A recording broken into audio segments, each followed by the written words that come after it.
Hello everybody, welcome to our channel. ఈరోజు చూస్తున్న recipe ఏంటంటే కలర్ఫుల్గా లేదా అనిపిస్తుందా అండి? కానీ నాకైతే కలర్ఫుల్గానే ఉంది. మామిడికాయ పచ్చడి, అల్లం పచ్చడి, మన చామాకు పచ్చడి, చామ కాడల పచ్చడితో ఏంటి అంటే జొన్న పిండి రవ్వ దోశలు అండి. ఎలా చేసుకోవాలో చూద్దాం. ముందుగా 1 కప్పు జొన్న పిండి తీసుకోండి. ఇంకో కప్పు ఏమో సేమ్ అదే కప్పుతో ఇంకో కప్పు బియ్య పిండి తీసుకోండి.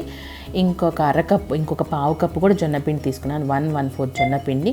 ఈ అరకప్పు వచ్చేసి సూజీ బొంబాయి రవ్వ తీసుకున్నాను.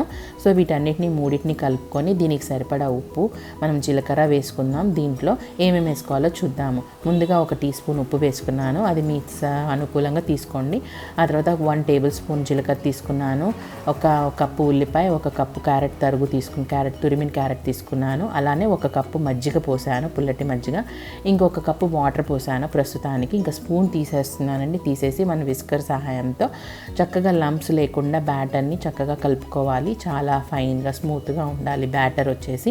ఇది రవ్వ దోశ కదండి. మనకి రవ్వ దోశ అంటే ఎట్లా ఉంటుంది, బాగా లిక్విడీగా, చాలా రన్నీగా ఉంటుంది, వాటరీగా ఉంటుంది కదా.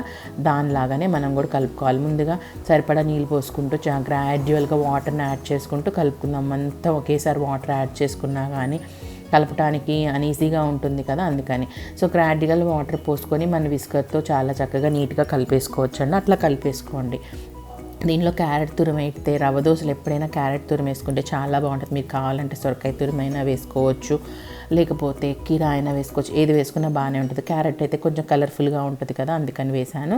సో ఇట్లాగా వాటర్గా కలుపుకోవాలి. ఆల్ టుగెదర్ నేను ఇంక్లూడింగ్ మజ్జిగతో 5 కప్స్ ఆఫ్ 1 కప్ మజ్జిగ, 4 కప్స్ వాటర్ వేసానండి. దీనిలో నేను 2 పచ్చిమిరపకాయలు ఫైన్గా కట్ చేసి వేసుకున్నాను. 1 కప్పు ఉల్లిపాయ వేసాను, 1 కప్పు క్యారెట్ తురుము వేసాను, ఇంకొకటేమో కొంచెం పచ్చిమిరపకాయ వేసుకున్నాను. ఉప్పు సరిపడా వేసుకోండి. మీరు కూడా సరిపోవలేదు, కొంచెం నేను వేసానండి. ఇప్పుడు మనం ఏంటంటే దీనికి నాన్ స్టిక్ పెనం మీద అయితే చక్కగా వస్తాయండి. నేను చాలా కష్టంగానే నాన్ స్టిక్ పెట్టాను, తప్పదు కాబట్టి రవ్వ దోశలకి. మీరు ఒకవేళ మీకు ఐరన్ది మీకు మంచిగా సీజన్ అయిపోయి బాగా వాడుకుంటుంటే దాన్ని మీరు ఐరన్ కడాయి మీద కూడా వేసుకోవచ్చు, ఐరన్ తవ మీద కూడా. సో నేను ఇప్పుడు రవ్వ దోశలు వేయటం స్టార్ట్ చేశానండి. అది చూసారా, ఎంత లిక్విడీగా ఉండాలన్నమాట. అలా పోసేసుకునేటట్టుగా దోశ పిండిలాగా ఉండదు రవ్వ దోశ అంటే. సో ఇంత లిక్విడీ కన్సిస్టెన్సీగా మనం కలుపుకోవాలి. నేను తీసుకున్న మెజర్మెంట్స్కి చక్కగా నేను 5 కప్స్ ఆఫ్ వాటర్ పోస్తే సరిపోయింది. ఇట్లాగా దోశ, కాకపోతే రవ్వ దోశ కదండి, లిక్విడీగా ఉంటుంది కదా, ఇది కుకింగ్ టైం ఎక్కువ తీసుకుంటుంది. సో మీరు అలా చార్జ్ చేసుకుని, నేను కొంచెం ఉల్లిపాయలు పక్కన పెట్టుకున్నాను అండి. వాటిని నేను ఇట్లాగా పెనం మీద వేసి మళ్ళీ దోశ వేస్తున్నాను. దాని మీద కూడా దోశ వేస్తున్నాను. కొంచెం ఎక్కువ ఉల్లిపాయ కావాలి అనిపిస్తే ఇట్లా వేసుకోవచ్చు, లేదంటే ఆ ఉల్లిపాయ సరిపోతుందంటే ఇంకా. చూసారు కదా, మనకి రవ్వ దోశ ఎప్పుడైనా అట్లాగా ఉండాలి.